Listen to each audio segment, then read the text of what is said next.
Have you ever wondered why your meditation sometimes feels dry, mechanical, or even disconnected? Have you ever sat down in silence, hoping for peace, but ended up more aware of your own agitation? Welcome back to the channel.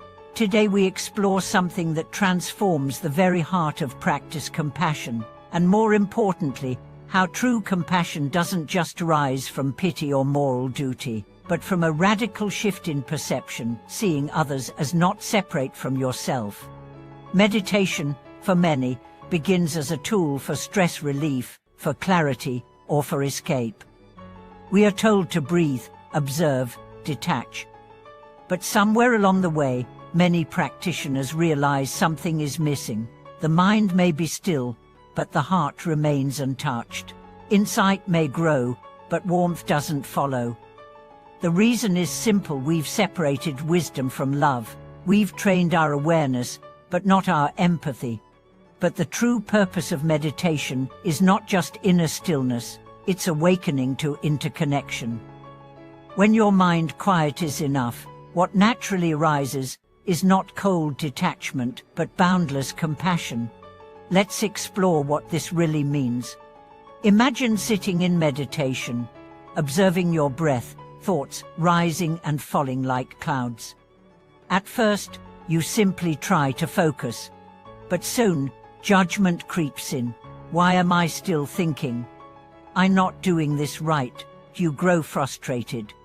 That frustration reveals a truth: you lack compassion even for yourself. So you soften. You allow. You whisper inwardly, "It's okay. This too is part of the process." That's the first gate: self-compassion.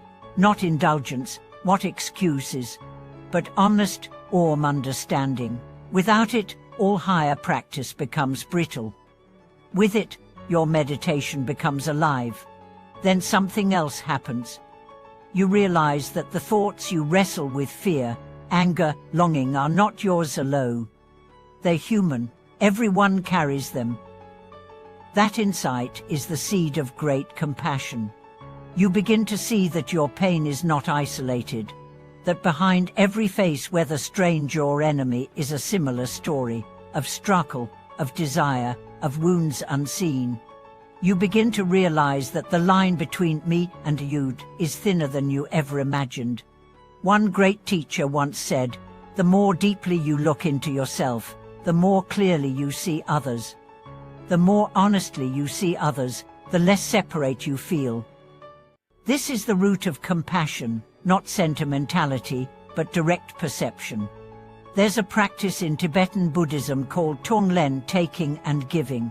You breathe in the suffering of others and breathe out relief, love, peace. At first, this may seem odd.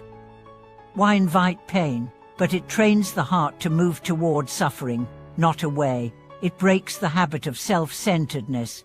It says, "Let me feel what you feel, so I can meet you where you are." And something miraculous happens.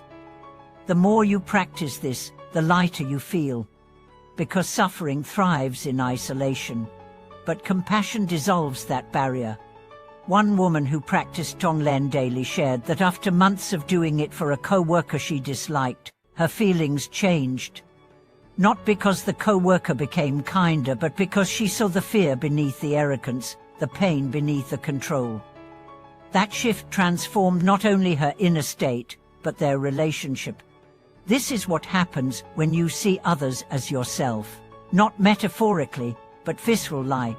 You realize there is no t'other, only different expressions of the same longing to be seen, to be safe, to be loved. And this is where true meditation transforms. It becomes service. Your calm is no longer just for you, it becomes a gift to your family, to your workplace, your community. Your peace radiates. Your understanding holds space for others to heal. Let's also explore what happens when compassion is missing.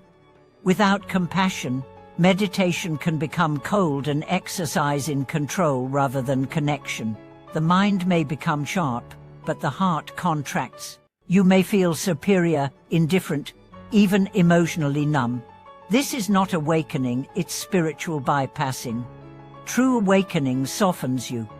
It makes you more available to others, not less. It humbles you, because you see how much everyone is carrying. And it starts with intention. When you sit to meditate, don't just ask, how can I feel better? Ask, how can I open more?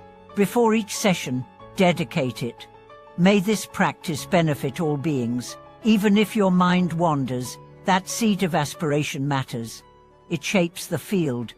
There's a story of a monk who meditated for years in isolation. He gained great insight, but was still short-tempered. One day, he left the cave and encountered a sick child by the road. He instinctively knelt, held her hand, sang gently. In that moment, he wept. Not from pity, but from a sudden surge of love. He said, "For years I chased enlightenment, but here it is in this touch, this presence, this breaking open of the heart."